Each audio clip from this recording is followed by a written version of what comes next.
You are listening to the Disney Dream Girls, an unofficial Disney Theme Parks podcast, and this is show number 409 for May the 8th, 2022. Where dreams begin. Hello and welcome to this week's Disney Dream Girls. My name is Michelle Young, and together with my jolly good chum Jane Phipps, we are your guides to the place where dreams begin. Hi there, Jane. Hello there, Michelle. It's almost middle of the month. Where's that gone by? It's been a busy old May and so much has happened. I know, it's all full on at the moment. Super busy. We've had a couple of podcasts out. The amazing Len Tester or Hank Lonely popped by to talk about the Star Cruiser. He did indeed. That was very fun, that was. I loved that. I loved that so much. What an amazing backstory. Fantastic. Really, I think that's the way to do it as well. Absolutely. Just go with it 100% and have an amazing time. And it is literally, you search on Google now, it's got such a following as his backstory. You can find it all over the place. It's ace. 15 minutes of fame and all that. Aye, he'll be signing autographs as Hank Lonely forever now. Yeah, he might begin to regret this in months down the line. Yeah, true. We also released a special show for our Patreons where we did a bit of a pick of the pops countdown of the best Disneyland Paris snack. Yeah, nice to see them upping their game a little bit. Absolutely, and we counted down all the ones that we reckon you should try. If you haven't already subscribed to our Patreon channel and you want to support the show, hop on over patreon.com/Disney Dream Girls, and it keeps the show advert free because it covers all the running costs that we have to dosh out. Anyway, lots to talk about. Yeah. So, it's been out there and we've not mentioned a word about it. All right, okay. The Reedy Creek Development Company.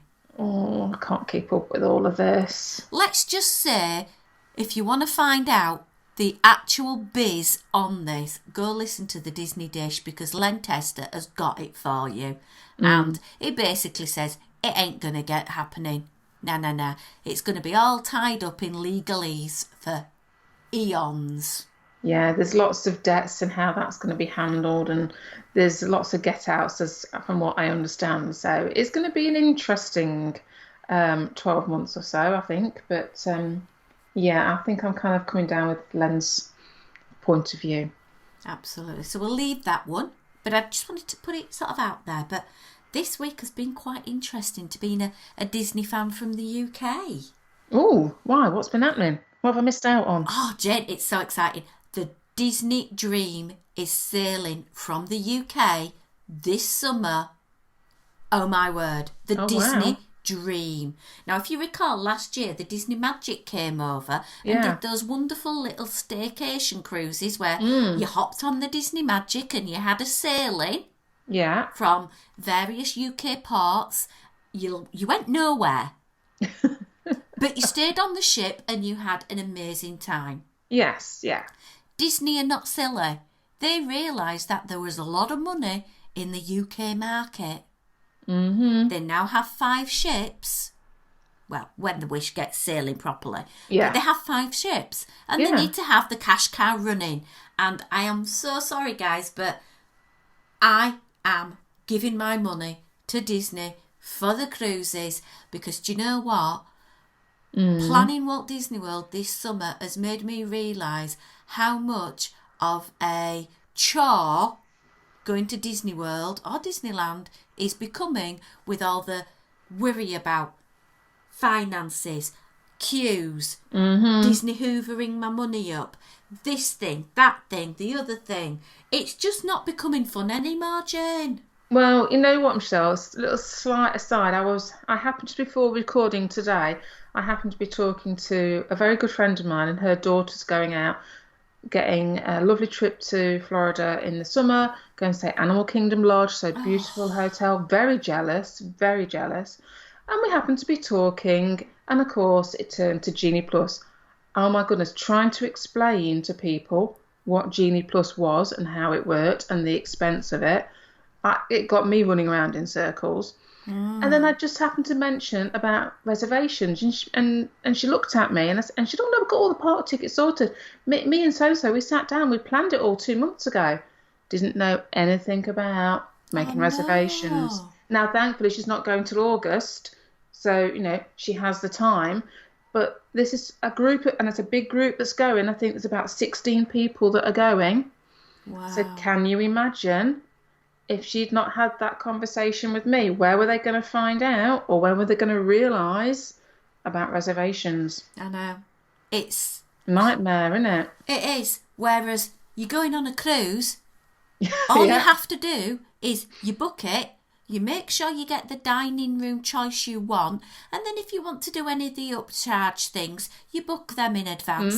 But you basically turn up and it's rest, recuperation, and Disney magic Yeah. all around you. 24/7. You don't have to sweat to death waiting in a line for a bus. Yeah. True. Just saying. So, for those of you who haven't seen, the Disney Dream is going to Southampton, which is on the south coast of the UK. 4-night cruise is going to Bilbao in Spain, northern Spain. Oh, right. There's a 4-night going to France, La Rochelle. There's a 7-night Northern Europe and Norwegian Fjords cruise. Ooh. And a British Isles one, which I suppose if you're a Brit, why would you go on the Mickey ship all the way around? You just want to stay on the Mickey ship, wouldn't you? I suppose so, but it'd been quite nice. The Norwegian one, all the fjords, and I bet that's quite, scenic to be looking at. So yeah, different options though, isn't it? Yeah. There's an Iceland, Norway, France cruise, and Oh. it finishes in Copenhagen.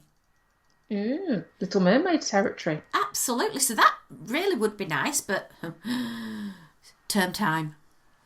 Ah, okay. I would love to do that one because you go to Reykjavik, you go to Iceland, you go to Norway, you go to Denmark, you start in France. It's amaze balls. Yeah, lots of culture to be taken in Absolutely, yeah. culture with a Disney twist. So you can feel smug about yourself because you're educating yourself and going to new places, and at the same time get all your Disneyness. Yeah, absolutely. And do you know what? I think this way, I had to sell it to the hubster because I had to book one. Okay, of course you had to, Michelle. Yeah, I had to. And I did Yeah. a little bit of Disney maths to convince myself. Because Oh, next yeah. year, we are going to Alaska. We've tried for 3 years now. Yes. And COVID has kiboshed it every year. But to go with Disney, or to go with Princess Cruise Line. So I did a bit of Disney math. And I worked it out. I had a price comparison. I could go with Disney. I could get a room that had a porthole, so a window to the world. And I'd have all the lovely, wonderful Disney magic. Yeah. But if I wanted any alcohol, if I wanted any Wi-Fi, or if I wanted to pay my gratuities, that's all on top of this one price. Ouch. For the same price, I could go with Princess Cruise Line. Yeah. I could have a mini suite, which Ooh. has a veranda, some chairs, 2 TVs, a seating area with a 3-seater sofa, a big bed and all of that lot. Alcohol package where I could have 15 cocktails a day. Oh, wow. And it's not go to the bar and waste your legs. Oh, no. It's go to my smartphone, ping, ping, ping. I want a mango margarita now. And they come and find you with it. Which, for the sort of money that we're talking about, Michelle, is what the service you should be getting. Unlimited speciality coffees. Oh, nice. Nice. And unlimited Wi-Fi. Oh, you can't beat a bit of Wi-Fi. And I also pay the gratuities for the staff. And those 2 options were the same price. You see, this is the problem, isn't it? And, and I know we all expect to pay a little bit more for Disney because it is Disney.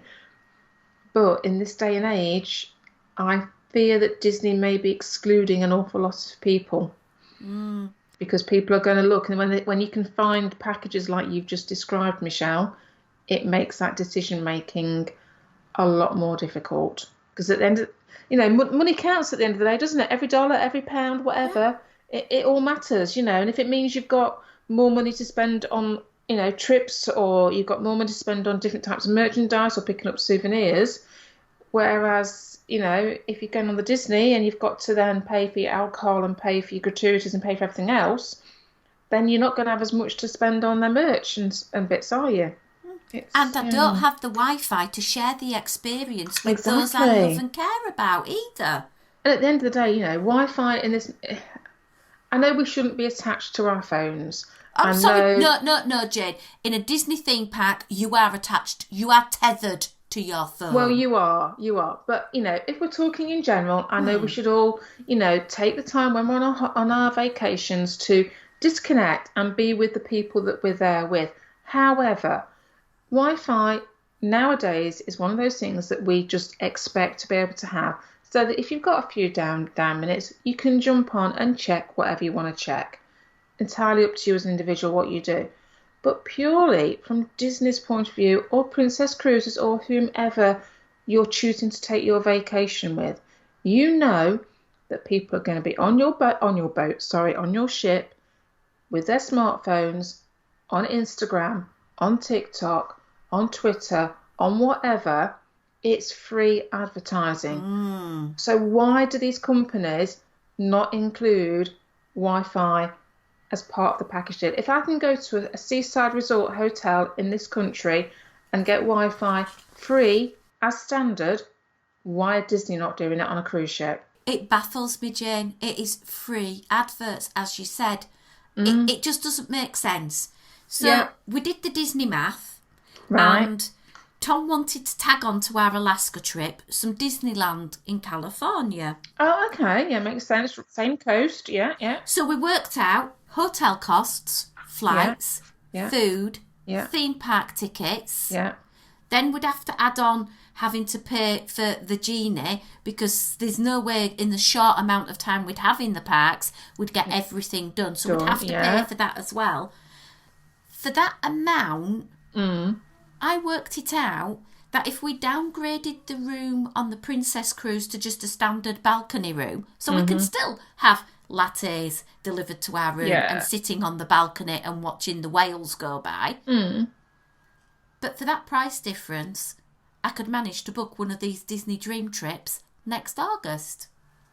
For the same cost of doing Alaska with Disney, I have got a Princess Cruise to Alaska, and the reason I'm going to Alaska is I want to see Alaska, not for the Disney cruise. Yeah. But then I get my little touch of Disney by going on a 4-nighter on the Disney Dream, a ship I've not yet travelled on.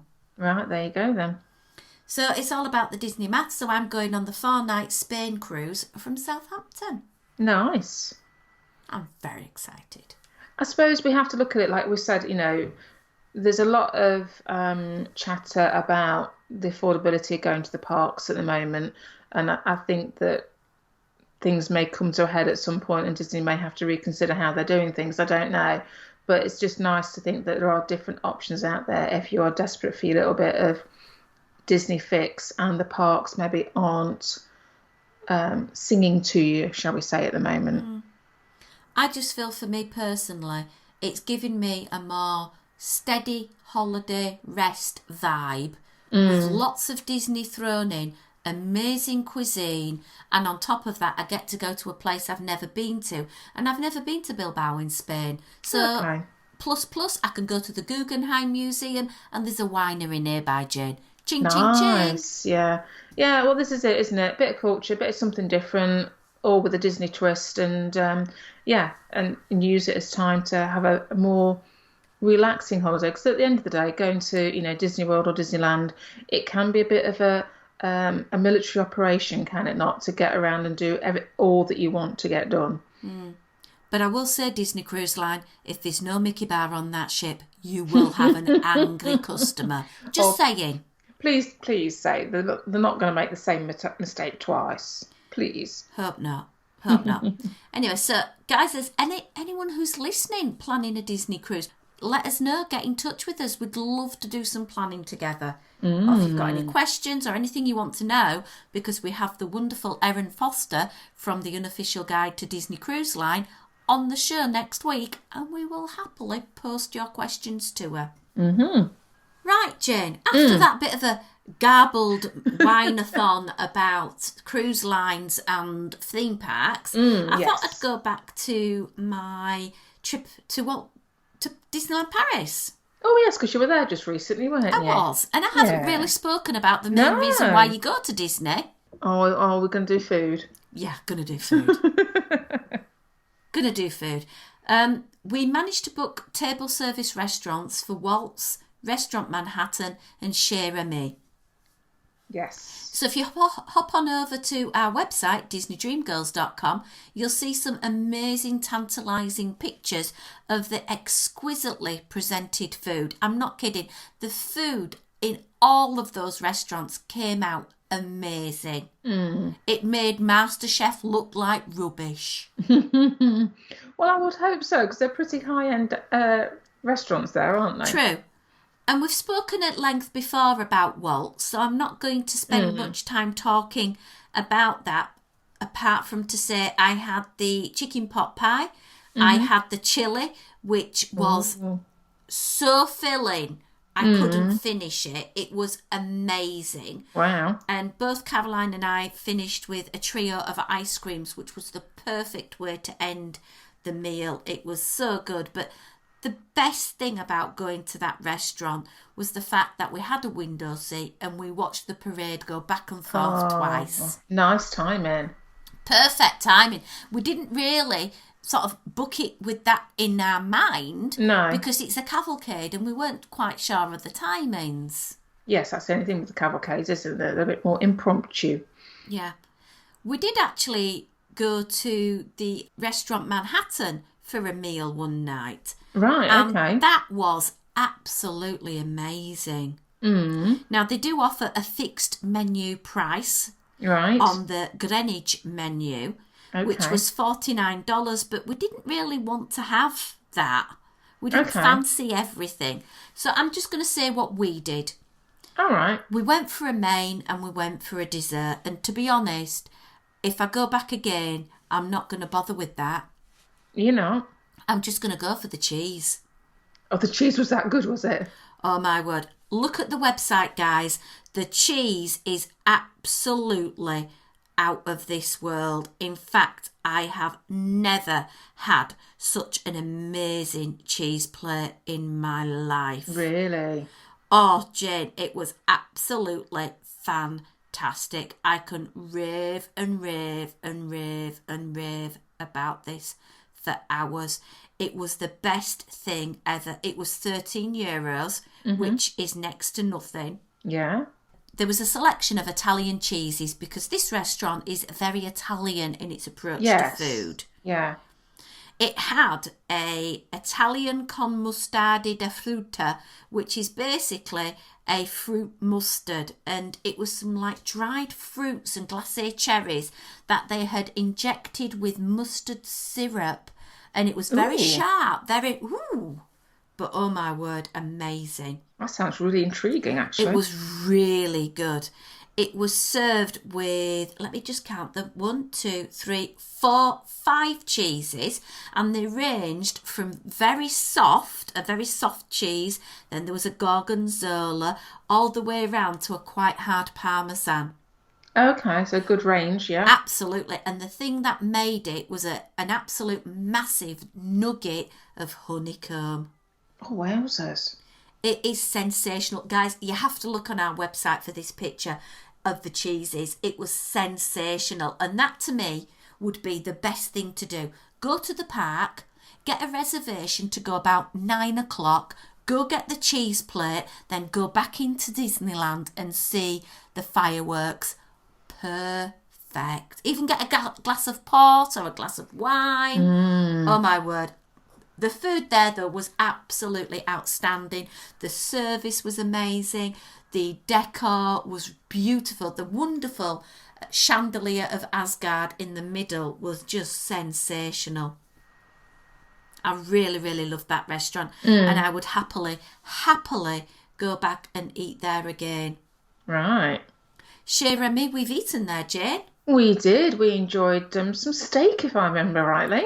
It is well renowned for its steak. However, one thing which was incredibly pleasing to see, not everybody eats steak, and when it first came out, this restaurant, that's all you could basically get. Yeah, it was. Yeah. However, now you've got a whole range of different things. There's a cod dish, there's a vegetable stew, or there's a herby roast chicken. So they've expanded the menu quite considerably. Yeah, that's interesting, yeah. I went for the grilled steak. It came with a little pot of ratatouille and French fries. You had a selection of sauces. I went with the chef sauce, which comes in a little chef hat. Oh, cute. My server was an absolute darling, and I just said, I really love this sauce. And he came back with another pot.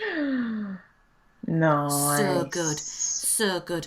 We only went for a 2-course option here, and we both had a salad to start with. We didn't bother with the desserts because we were on our snackathon, and we were going to buy some more snacks later that evening to try and enjoy.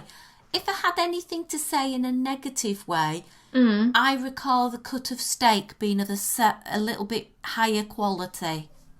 Oh, okay. That's my only gripe. Right. But it was beautiful, the ambience, the restaurant theming, sensational. Yeah, I mean, that was what struck me the time we ate there, Michelle. It was the attention to detail in the restaurant. It was just a lovely atmosphere to be in. If you've got children as well, oh yeah, absolutely steals it. Really, really, really does. So I highly, highly, highly, highly recommend a trip if you're planning on going to Disneyland Paris. Get an ADR for there. You'll absolutely enjoy it to pieces. Cool. Now, I did say I'd gone through the snacks in detail over there on our Patreon page. I'm just going to briefly touch on some of the ones that I think that you should eat. We managed to cram in something like 20 different snacks. Oh, wow. So the worst snack... Right, okay, we'll start with the bottom ones first, yeah. Toad Hall Roulade. Oh, this is the thing with the cream cheese in, isn't it? Don't muck with me cake, love. Don't muck with it, Disney. If I'm wanting a really good cake, I don't mind cream cheese on a carrot cake. Yeah, appropriate. But I don't want spreadable Dairy type cheese on a soft red velvet cake. Wasn't good. Another one which actually surprised me, Jane, was the Rice Krispie cake. In what ways, Michelle? Good or bad surprise? It tasted like I was eating Lotso Hugging Bear. Oh, what, fluffy? No, strawberry. It just wasn't right. Maybe it's my palate. I am used to that nice sort of nondescript marshmallowy taste rather than eating a bowl of strawberries. Right. My head couldn't get its head round what I was eating, maybe. Maybe, yeah. I highly recommend a trip to Victoria's and trying their platter of petit cakes and, oh my word, Nutella milkshake. Yeah, I'm not a milkshake fan at the best of times, but I do like Nutella, so... Oh, so good, Jane. Yeah? We shared it and we really enjoyed it. In fact, we've put a little bit of audio on that recording of Caroline and I tucking into these desserts. I had to edit it down a little bit because there was so much of us going... Nom, nom, nom, nom, nom, nom, nom, nom, nom. Yeah, that wouldn't be very fair to our listeners now, would it, just to hear you two salivating? Absolutely. Earl of Sandwich features quite highly in my snack list with their bread pudding and brownie. Of course. Bread pudding for the win. Absolutely. And you can't go wrong with a Mickey waffle. I would hope not. Especially when it's smeared in Nutella. I would add in, though, Disney, if you want to make it appear healthy, why not add a bit of fruit on it and I can pretend I'm at Sleepy Hollow and having my Mickey fruit sandwich Nutella thingy. Yeah, that would be cool, wouldn't it? Yeah. My top 2 snacks, Jane. Mm-hmm. Mickey bar. Got to be a Mickey bar. It was so delicious. A little bit smaller to the American parks. Okay. But the quality of the vanilla ice cream was really good. It tasted of really good vanilla pod rather than vanilla essence. Yeah. Really good. Just the right size just to cool you down. Nice. But the absolute steal, the absolute bargain was the pineapple whip. Oh, okay. Now, basically, it's very similar to the American Dole Whip, apart from, I guess it's just made with generic pineapples rather than those from a particular plantation in Hawaii. I would suspect so, yes. The serving was huge and it's well shareable, and it is a very reasonable priced snack. I really loved it. It was the most enjoyable snack I had out of the whole trip. It was beautiful. Nice to know. And I suppose right now I need to give away a prize. Ooh, prize giveaway time. What we got? Well, we said on our Disney Dream Girls podcast family page a bit of a competition to guess the number of attractions that Michelle hit up on her trip. Right. I'm going to say I didn't even have an attempt at counting this, so because I thought I'm not going to win anyway, am I? No. Right, so I've counted up. Right. I've checked the Facebook page, Jane. Okay, who's won, and how many, I should say. So how many first? 27. 27. Wow, okay. I think for a trip where we only had 2 full days in the park and a half day, because the morning of the Friday we didn't really do anything, we pretty well did good. That's not bad going at all. So Donna Del Tufo McPherson, if you drop me a message, info@disneydreamgirls.com or over on the Disney Dream Girls podcast family page, whatever, get in touch, let me know your address, my lovely, and we have a really cute little gift for you, Jane. What, for me? Well, no, for Donna. Oh, right, okay, sorry. It is one of those really handy little bags that go inside a little holder that collapse down to nothing, that go in your bag and they open up into a big bag. Yeah, well, I got one of those last time I was at Disneyland Paris, and it goes into like a little rucksack. It's ever so cool. Yeah, well, this is a little perfectly sized bag for you if you want to take your hoodie off and carry your hoodie. Ah, okay. Brilliant. And it's got the wonderful Disneyland Paris 30th print all over it. It's nice. Super cute. So that will be winging its way. So thank you very much for joining in. Nice one. I'm going to set one more challenge. Oh, okay. I'll post this on the Disney Dream Girls podcast family page, but I want you guys to tell me, how many miles did I travel? Oh, so is this from home and there and back again? Yeah, it's from my house to going to pick up Caroline in Windsor, to go to Southampton, to go over on the Channel, and then to drive to Disneyland Paris, and then the same in the back way as well. Right. Now, I've worked it out. I know the answer. And I am going to give you all a little bit of a help on this. My answer is somewhere between 900 miles and 1,100 miles. Oh, that's quite a small window you've given us there, Michelle. I think I'm being fairly kind. And if just before you post on the Facebook page, just make sure nobody else has put the same answer, because first post, first winner. Absolutely, yeah. And I'll see if anyone's amazing like Donna and gets it first time, absolutely fab.